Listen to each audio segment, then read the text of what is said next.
Hello students, Vande Mataram. Jai Swaminarayan. Good morning. Welcome to your new video lecture, Standard 7th English Medium. Students, because of Corona, we are not learning offline education. So, we will start online education again. So, आप सब समझ सकते हैं कि हम किस तरह से कोरोना की महामारी में बहुत फंस गए हैं, जिसकी वजह से हमारा जो ऑनलाइन क्लासेस है वो वापस शुरू हो गए हैं। और आप सब जानते हैं कि हमें कोऑपरेट करना चाहिए और हमें भी अपना एजुकेशन आगे बढ़ाते रहना है। एजुकेशन की लिंक बीच में ना टूटे, इसलिए हमने आपको कंटिन्यू, जैसे ही ऑफलाइन एजुकेशन पूरा हुआ तो हमने आपको ऑनलाइन एजुकेशन देना भी नहीं छोड़ा, क्योंकि आपकी एग्ज़ाम होगी और पता नहीं एग्ज़ाम किस टाइप से ली जाए, इसलिए आपको पढ़ाना हमारी फर्स्ट रिस्पॉन्सिबिलिटी है और आपका पढ़ना वो आपकी रिस्पॉन्सिबिलिटी है।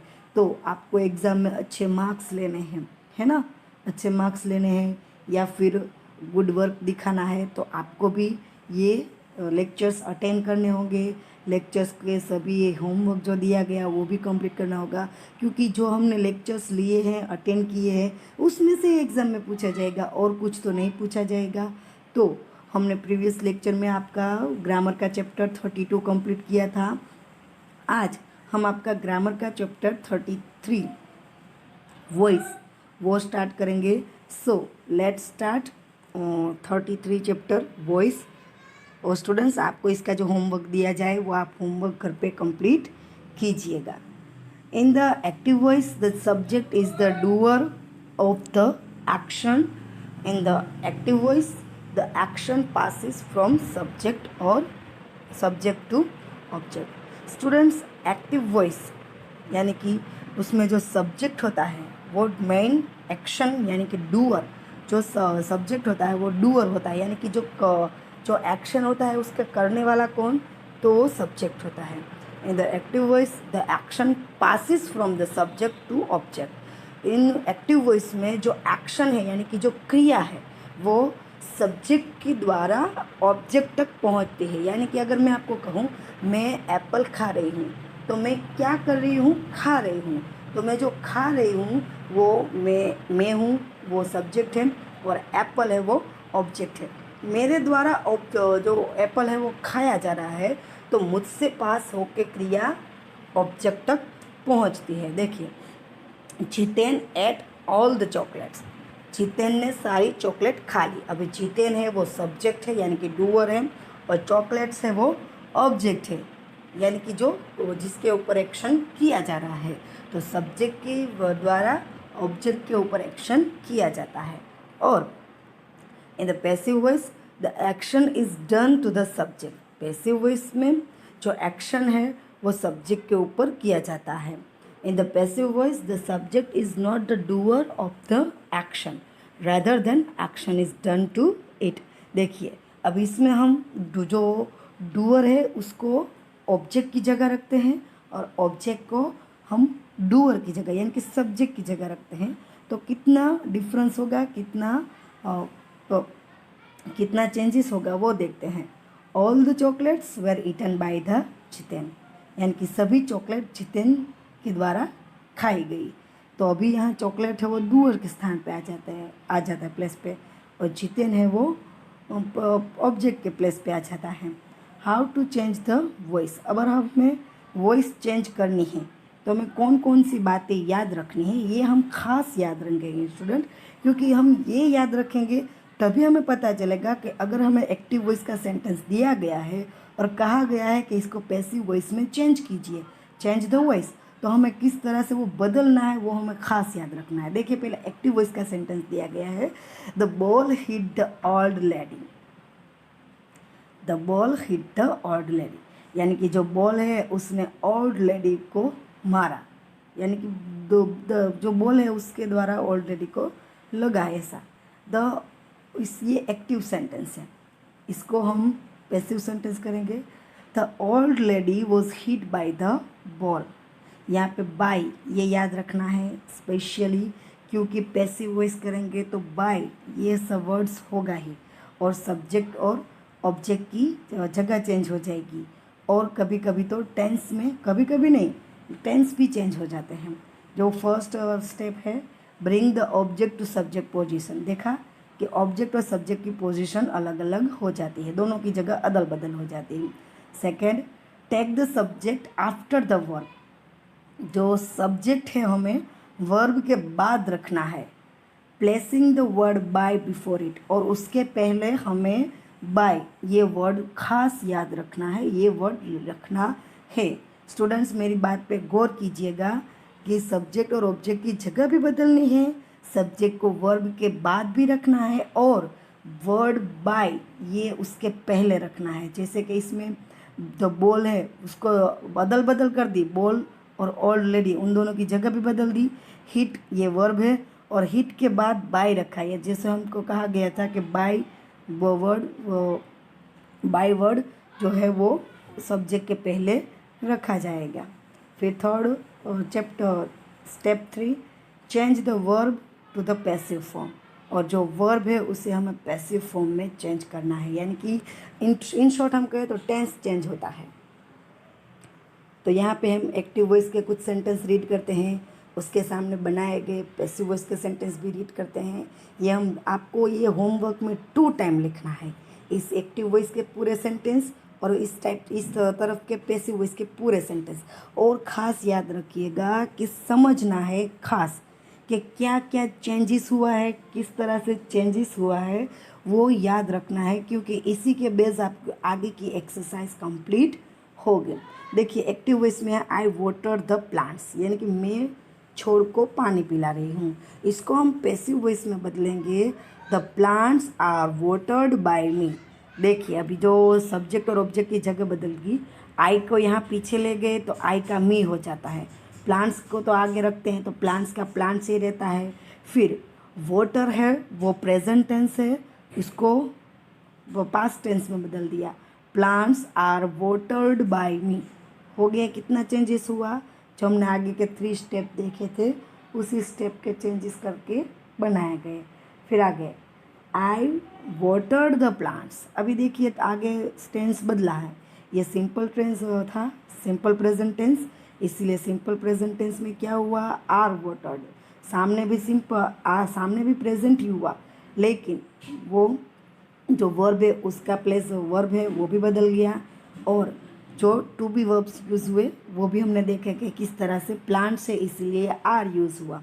अभी I watered the plants were watered by me, ये टेंस बदल गया, पास्ट में आ गया, इसीलिए आर का हो गया वेर, और वाटर्ड का तो वाटर्ड ही है, और बाय मी ये तो सेम ही रह गया। कितना कितना चेंजेस हुआ, इसके नीचे अंडरलाइन भी की है, ये अंडरलाइन किए गए वर्ड्स है, इसी से पता चलता है चेंजेस और tense. I shall water the plants, ये आता है future tense, the plants will be watered, देखो शैल वाटर का हो जाता है will be watered by me, बाकी का तो सेम ही है। ये इसीलिए आपको एक ही सेंटेंस बार बार इसीलिए रिफ़र किया हुआ है ताकि आपको पता चले कि इसमें एक ही सेंटेंस में कितने सारे चेंजेस होते हैं। एक अलग अलग टेंस में अगर एक ही सेंटेंस आ गया तो उसको किस टाइप से हमें बनाना है।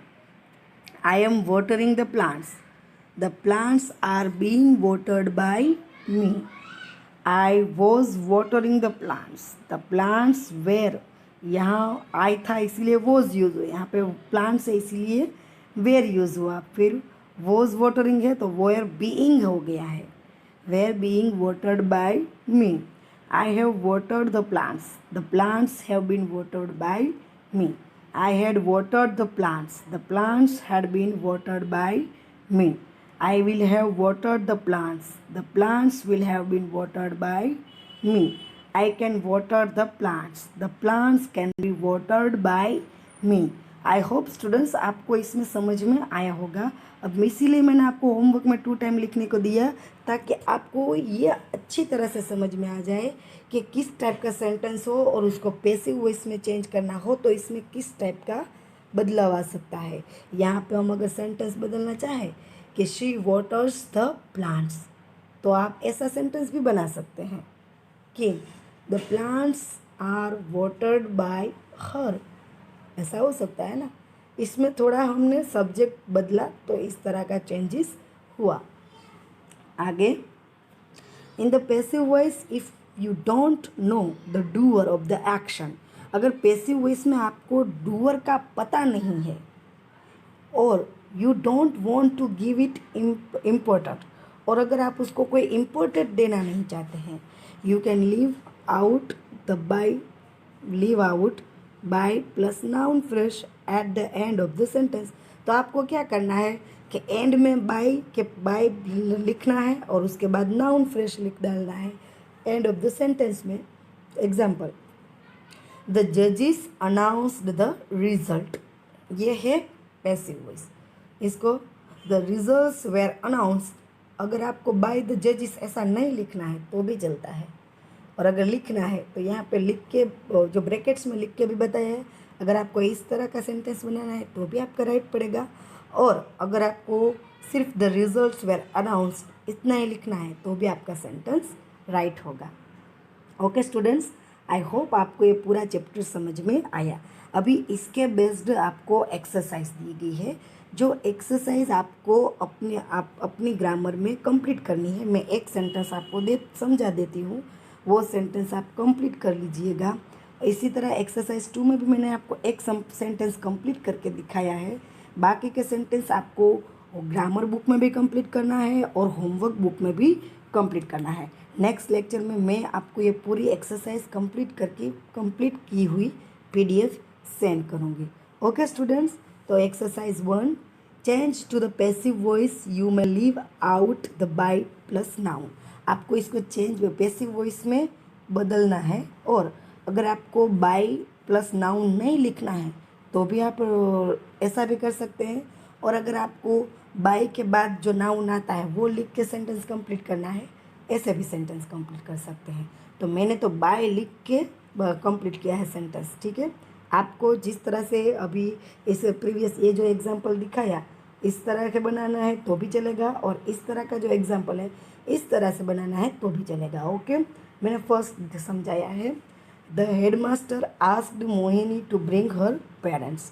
Mohini was asked by the headmaster to bring her parents. हो गया, ये मैंने सेंटेंस आपको कंप्लीट करके बताया है। आपको आगे के सेंटेंस अपने आप से कंप्लीट करने हैं। इसी के तरह इस exercise 2, change the following sentences into active voice. अभी एक्टिव वॉइस में जो पैसिव वॉइस में सेंटेंस दी गए हैं, आपको उसको एक्टिव वॉइस में कन्वर्ट करना है। If there is no by plus noun phrase at the end make your own subject. अगर इसमें इस तरह का कोई सेंटेंस आते हैं कि उसमें बाय और नाउन नहीं है, बाय के बाद जो नाउन आता है जिसकी वजह से हम सब्जेक्ट जिसको हम बनाते हैं वो नहीं है, तो आप अपना ओन सब्जेक्ट रख सकते हैं। एग्जाम्पल दें तो फर्स्ट मैंने आपको समझाती हूँ, will special meals be cooked by the chef. इसमें देखिए बाय के बाद चेफ है, यानी कि हमारा सब्जेक्ट तो हमें मिल गया है, तो हमें यहाँ पे सब्जेक्ट ढूंढना है या फिर अपने आप से लिखना नहीं है। Will the chef cook special meals, हो गया, एकदम सिंपल है। आई होप आपको भी समझ में आ गया होगा। आगे का सेंटेंस आप कंप्लीट करके आएंगे। ओके स्टूडेंट्स, हम हमारा ये जो टॉपिक है यहाँ तक रखते हैं। नेक्स्ट लेक्चर में आपको ये दोनों एक्सरसाइज कंप्लीट करके इसकी PDF सेंड कर दूंगी। अगर आपके कोई भूल हो गई हो, नहीं अच्छा ठीक से लिखा हो तो कंप्लीट कर लीजिएगा। ओके, थैंक यू, जय Swaminarayan, stay home, stay safe, bye.